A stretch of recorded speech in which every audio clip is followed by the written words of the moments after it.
So here we are. This is the corn that I'm going to be transplanting. You can see it's root bound.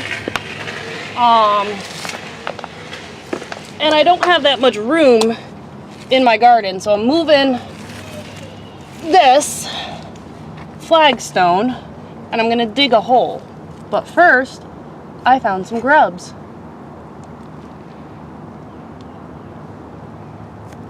Look at what I found. Ooh, I found a grub and something else that doesn't look too appealing. So we toss them away. Now the first step I do is I dig a hole as deep as I want the plant to be set. Now I have to be careful because I have a whole bunch of seedlings all around it. I'm sorry. I'm crazy. And this grass has got to go.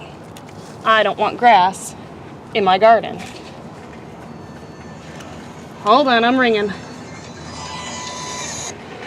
Let me turn my sound off on my phone here. Do, do, do, do. There we go. I am sorry about that. So,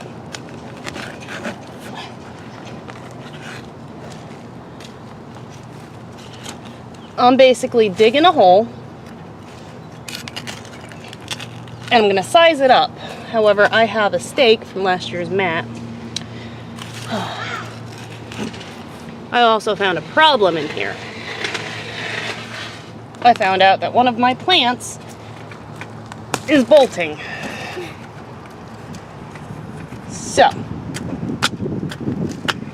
sorry, my hand is in your way. It's there for balance, I promise.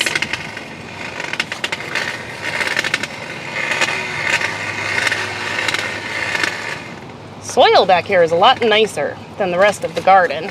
And I'm assuming it's because it's up against the house and many, many years ago they used it as a garden.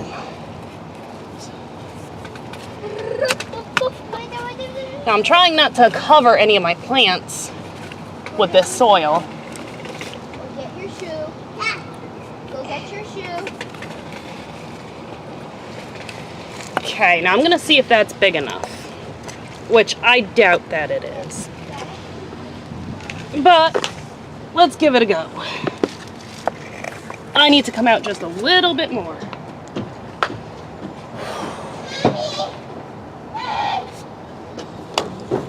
Anna, please go put your shoes on the porch.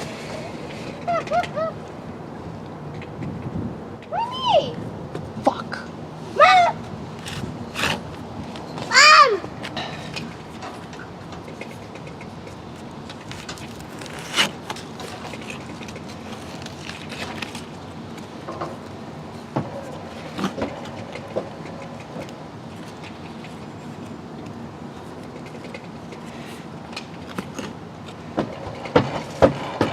Okay, so we're gonna size this out again, and I'm trying not to fall my darndest.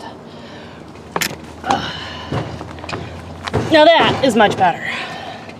So basically what I do is I stick my hand in so I'm touching the soil, and I take the container off. Now look at all those roots. They're going to spread out. I need to make it a little wider. I thought I had it. Oh, there is potting soil in here. Nice. Put your shoe on. This was a garden at one point.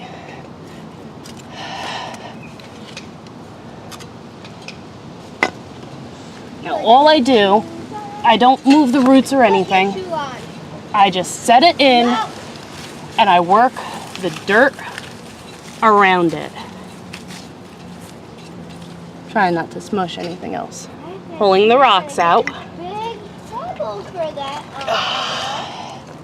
And that, because you don't have clean clothes. And basically, I'm sorry, guys. I leave the dirt a little loose around it, and when it rains or when I water it, that's what's going to pack it together. But there, that is how I plant. Although I suggest you don't do it after the garden's been watered. Unless you want hands like this. So I'm going to ask my daughter to come in here, do a close-up on the corn, and do our closing while I go wash my hands. Ember, your turn. Just watch the plants. See how my mom did all that with the plants. So yeah. Please don't kill honeybees. They are some of our most important things in the world. They produce all these beautiful stuff. They pollinate them, give you nice glorious greens, whites, and varieties of different colors. So yeah, please don't kill them. Please don't kill what? Honeybees. Oh, honeybees? Yeah, no, guys, you need to do whatever you can to get those honeybees and keep them in your garden. Honeybees are the main pollinators. They may not be the only pollinator, but they're the main pollinators. And without them, a lot of farmers are going to have to go in and pollinate by hand. And it's very difficult, especially with certain flowers. Like a small garden like this, I could go in, I could pollinate everything, and I could get what I need Except for like certain stuff. To fruit. But if I'm working a field, I'm not going to be able to do it. 100 acres? Yeah. So, yeah, ants can pollinate, little microbees can pollinate, but the honeybees and the bumblebees, we need them. Yes, because if without honeybees, bees, any bees, we won't have 1/3 of our diet. I just wanted to let you guys know that, because Excuse me? at my school,